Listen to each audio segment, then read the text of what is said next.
Bon après-midi. Je suis très reconnaissant d'ailleurs de l'invitation de professeur Lemieux.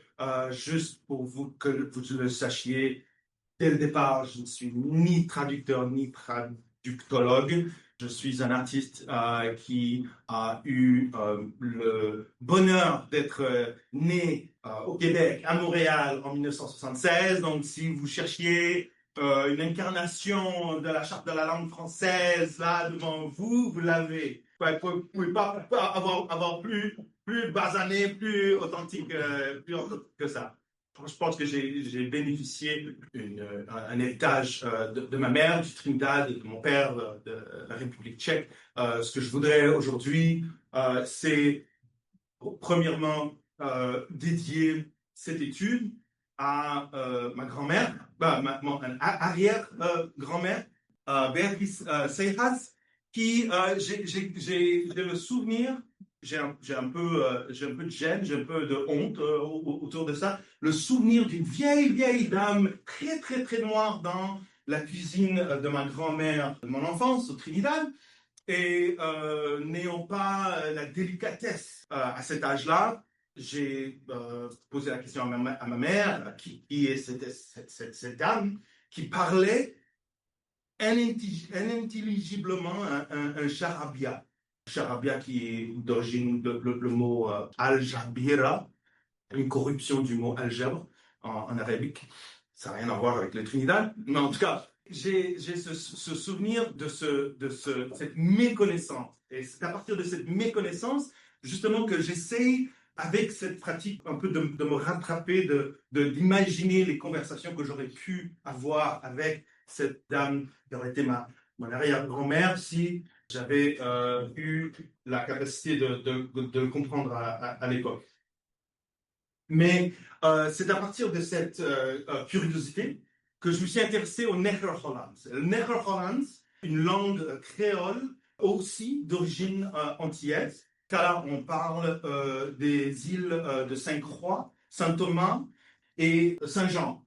Je me suis intéressé particulièrement parce que cette population clavagisée, amenée par la Compagnie des Indes néerlandaise aux Antilles, à partir de l'Afrique, certaines régions très spécifiques, ont continué leur passage justement jusqu'à la Nouvelle-Néerlande. Avant que c'était New York, c'était le nouveau Amsterdam.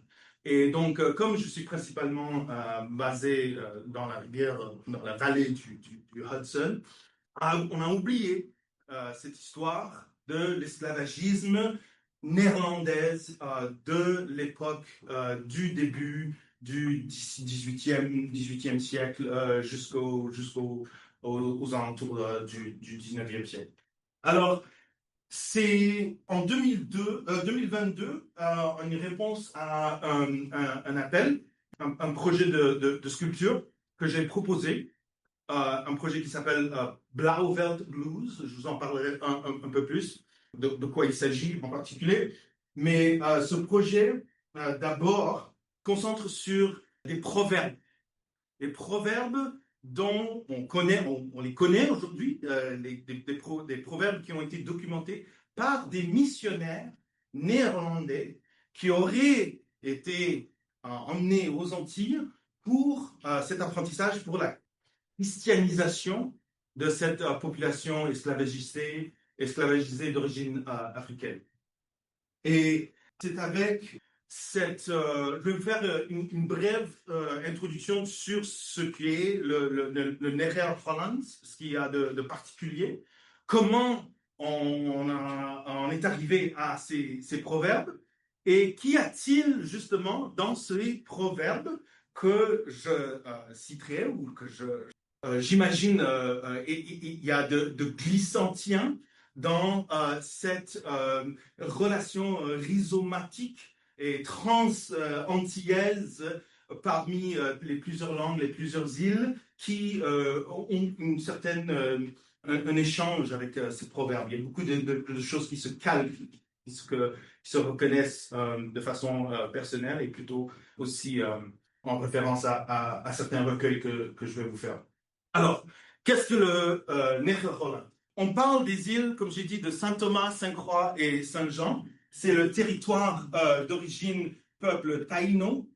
Alors, c'était au départ une colonie danoise, faut le dire. Apparemment, les Danois étaient assez capitalistes ou pas assez inspirés par le projet colonialiste, que la plupart des colons qui se sont retrouvés sur ces îles, c'était des Néerlandais. Et on trouve déjà au premier recensement, alors dès fin 17e siècle, là, c'est tout début, on compte 422 esclaves, 317 blancs, et dont la majorité, plus de 50%, ce sont des Néerlandais. Aujourd'hui, ce sont les îles des Virgin Islands que les Américains, pas du tout colonialistes, ont acheté aux Danois au début du XXe siècle. Qu'est-ce qu'il y a de particulier dans le Netherlands? Alors, il faut savoir, le premier texte écrit en Netherlands qu'on connaît, qu'on a en existence, date de 1739 quand même. En 1739, il y a Nicolas Ludwig, le comte de Zinzendorf, qui était l'évêque des frères moraves. Alors là, on rentre dans l'histoire proto-protestante des Hussites, dans ce qui est aujourd'hui la République tchèque. Et alors, il y a vraiment des collections que j'ai vraiment pas anticipées là. Il aurait écrit cette lettre après une visite sur l'île de Saint-Thomas pour témoigner de l'évangélisation des missionnaires qu'il aurait envoyé 6 ans auparavant. Et il se serait adressé à cette population, aux esclaves, dans la langue qui leur était à l'époque familière. Alors, je cite, je crois que personne ne va me corriger sur mon Nederlands, alors je vais faire de mon mieux. Dat die ziel van die Silinegers uit die slaverij van Duvild wordt gebracht tot Christus vrijgaat. Que l'âme de vous, de l'esclavage du diable est amenée vers la liberté du Christ. Alors vous avez déjà le type de chrétienté où on suppose que ceux d'origine africaine auraient 2 âmes, ou qui aurait 2 origines spirituelles, qu'il y aurait un service ici sur la terre à achever, et ensuite la liberté après la mort. C'est très convenable. Et le comte de Zinzendorf aurait également apporté avec lui 2 lettres écrites par 2 femmes qui auraient appris aussi ou à écrire le Netherlands et qui se serait adressé au monarque danois. Donc, on imagine, pour continuer la promotion de cette évangélisation dans les îles. Alors, ce qu'il y a de particulier, c'est que c'est la première fois qu'on reconnaît qu'une langue créole, déjà une langue créole écrite, serait utilisée comme langage diplomatique. Il faudrait attendre jusque les premières proclamations napoléoniennes sur l'île de Saint-Domingue en Haïti pour voir un effort à s'adresser à une population esclavagisée dans leur langue indigène, c'est peut-être pas le mot. Peut-être que le professeur pourra me trouver une meilleure expression. Alors, ce que je voudrais d'abord démontrer, ce qu'il y a de particulier dans le Netherlands, c'est que c'est la première fois que cette langue a été utilisée à terme diplomatique, mais aussi une langue d'instruction. C'est-à-dire que alors là, je me repose surtout sur le travail de 2 linguistes, Van Rossem et Van der Voort, des créoles-tales. Ça, c'est vraiment un recueil, une collection de tous les textes qui auraient été publiés pendant le 18e et 19e siècle en Netherlands, et avec toute l'analyse linguistique que ça apporte. Le Netherlands peut être considéré comme vraiment une exception à la règle quand on parle de langue créole, parce qu'on a vraiment le genèse de la langue documentée dès le départ. On a tous les abécédaires, on a les grammaires, on a une langue qui est instruite comme n'importe quelle autre. Alors, il faut déjà dire que dès 1765, la publication de recueils de cantiques et de prières est suivie d'une explosion de ces abécédaires, et elles sont imprimées en Allemagne, en Allemagne pour distribution aux Antilles, et que la première traduction complète du Nouveau Testament en Nederlands date de 1802. Alors, j'ai fait une petite comparaison. Vous savez, la première publication du Nouveau Testament intégral en créole haïtien, vous savez de quoi ça date? 1942. Alors, juste pour faire la comparaison entre la manière dont ce langage a été formalisé dès le départ. Ce que je voudrais aussi parler, c'est la manière dont ce Nederlands, à mon avis, se présente comme un dépôt culturel transantillais. C'est-à-dire qu'à partir de ces proverbes, qui auraient, à mon avis, échappé à la mission colonisatrice, il y aurait l'effet inattendu de la préservation de ce que Édouard Glissant appellerait à la syntaxe particulière et du chuchotement du créole. Il parle d'une langue qui se chuchote à l'abri du maître, hein, dans le couvre-feu. Hein, ce langage qui est plutôt l'infiniment citable Édouard Glissant dirait le créole qui camouflera la parole sous la provocation paroxystique du cri de l'esclave. Alors, étant souvent à l'abri d'intentions moralisatrices du locataire européen, possédant le monopole sur la méthode, les outils et les objectifs de la traduction de cette langue créole, ce sont justement ces proverbes qui échappent à la domination de la colonisation linguistique et le lieu où on retrouve les sources grammaticales, lexiques et épistémologiques du locuteur africain, également à l'origine de cette créolisation. Alors, je vais faire une petite démonstration. Alors, quand on parle de proverbes, on parle de vérité par répétition, hein, juste de paroles populaires. Le premier, quand je vais m'exercer dans mon Nederlands, mi bin pauvre kakalak, mi no hat recht na hunderkot. Alors, la traduction qui serait « Je ne suis qu'un pauvre cafard et je n'ai aucun droit dans le poulailler ». D'après Max Maniga, ici, j'ai un recueil de proverbes haïtiens qui sont recueillis d'Edmond Chenet. Edmond Chenet, au début du XXe siècle, qui a repris un recueil de proverbes créoles datant de 1877 de Audin, Jean-Joseph Audin. Et Jean-Joseph Audin aurait déjà, à l'époque, commencé à documenter ces proverbes africains. Alors, qu'y a-t-il de noir là-dedans?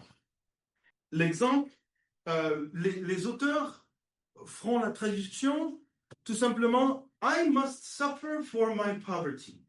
Alors là, quelques lamentations que je devrais, moi comme pauvre cafard, souffrir de ma pauvreté. C'est assez vague, je ne sais pas si vous l'avez compris comme ça, mais d'après Manigna et les autres, la récupération de ces proverbes en créole haïtien, il y a un peu le même sens, mais sans cette introduction, sans le « je suis qu'un pauvre cafard », et nous avons simplement la formule qui est répétée plus loin, simplement « un cafard n'a aucun droit dans le poulailler ». Alors, je sais pas, je vais vous dire que ce sont exactement, presque mot par mot, les mots que dirait un grand qui dirait au Trinidad, tout simplement, « cockroach has no right in a fowl party ». Hein? C'est tout simple. Mais où va-t-on avec ça? Alors moi, je dirais que ce proverbe servirait comme préavis pour tous ceux qui ne seraient pas l'importance de se mettre à sa place. Hein? Parce que si on est cafard, on reste chez les cafards. On ne va pas chez le poulailler. Hein? Tous ceux qui ne sauraient l'importance de se mettre à sa place, une précaution qui, dans la relation entre maître et esclave, rappellerait les conséquences qui risqueraient une maladresse dont la sévérité pourrait être entre la vie et la mort. Alors là, il faut comprendre que c'est le genre de préavis qu'on donnerait peut-être à un enfant en lui disant, hé, toi, tu n'es qu'un pauvre cafard, hein? Tu viens pas chez le poulailler. Parce que la morale, si vous voulez, à mon avis, c'est qu'il y a là l'évidence d'un danger entre la vie et la mort. Et là, vous voyez que la traduction en créole haïtien de Maniga, je ne sais pas exactement, alors il faudrait lui poser des questions, comment il trouve les origines africaines de ces proverbes, mais il est capable de les retrouver jusqu'aux tribus en particulier. On aurait remplacé le cafard par un grain de maïs. Bon, vous avez compris. Deuxième exemple. Ein finger no can find Lewis. OK? Un doigt, c'est pas avec un doigt qu'on peut aller chercher les poux. Alors, allez comprendre. Mais on parle encore d'un protagoniste qui est quand même assez désagréable. Je vais simplement vous faire mon interprétation, que comme la relation du cafard à la poule pourrait suggérer une relation entre esclavagiseur et esclavagisé, le pouls peut être bien utile en considérant la relation d'entraide parmi ceux qui seraient les plus dépossédés dans une société créole. Une société créée par l'économie de plantation partout aux Antilles. Alors effectivement, on trouve chez Odin et aussi chez Chenet et aussi chez Maniga la même formule en créole. Alors je vais essayer mon créole, je ne sais pas s'il y en a qui parlent créole, qui pourraient me corriger. Je vais essayer. Un seul doigt, pas jamais tirer poudre. Alors un seul doigt ne peut pas prendre les poux de la tête, serait une idée qui suggérerait que ce n'est que par la coopération que certaines tâches peuvent s'accomplir. Le sens de ce proverbe, qui est identifié par Manigaï comme d'origine africaine, Wolof, semblerait dans ce cas avoir l'équivalent approximatif en anglais, it takes two hands to clap, ou alors en grec, un homme seul n'est pas un homme. Alors, troisième exemple, Pampueno can pare calbas, une citrouille ne peut pas donner une gourde. On aurait là au Trinidad ou peut-être en France, on dirait les chiens ne donnent pas de chat. Je crois que là, il y a quand même une relation de la citrouille à la gourde, la citrouille étant d'origine du continent américain, la gourde du continent africain. L'importance, je pense, de savoir faire la distinction entre ces deux fruits rappellerait certaines maladresses prévenues entre la relation du cafard à la poule. Alors, le projet. Dans le comté de Rockland, qui est dans la vallée du Hudson, on a particulièrement célébré l'origine de cette grange qui aurait été construite par les frères Blauvelt. Les Blauvelt auraient colonisé cette partie de New York au XVIIe ou XVIIIe siècle. Et on voit que, d'après ces annonces et les recensements, que les Blauvelt étaient aussi un des plus grandes familles d'esclavagistes dans la région. Alors, d'où la conclusion, si on se pose la question, qui peut-être a travaillé dans cette grange, qui a peut-être même construit la grange elle-même, on peut conclure qu'il y aurait eu des Black Blauvelt, des Blauvelt d'origine africaine. Alors, c'est à partir de là que la commande, ce que j'ai proposé, c'est la fabrication de ces panneaux métalliques avec les citations de ces proverbes avec leur traduction. Alors là, vous avez à droite, à gauche, la réalisation non réalisée. Et à droite, la fabrication finale de ces panneaux métalliques qui seront éventuellement installés cet été sur la ferme sur laquelle se trouve la propriété de cette grange dans le Rockland County. Donc, en conclusion, je voudrais simplement dire ou réitérer de façon paradoxale que c'est par la traduction de ces plusieurs groupes de missionnaires d'origine européenne qui se servaient de cette parole pour communiquer avec une population esclavagisée d'origine africaine, que la culture parlée de cette même population africaine aurait été préservée. Ironique.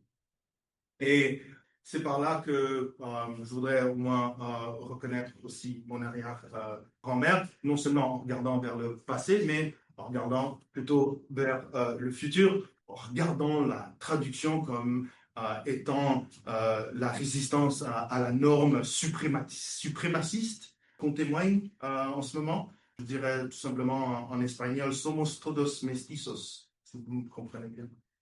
Voilà. Merci.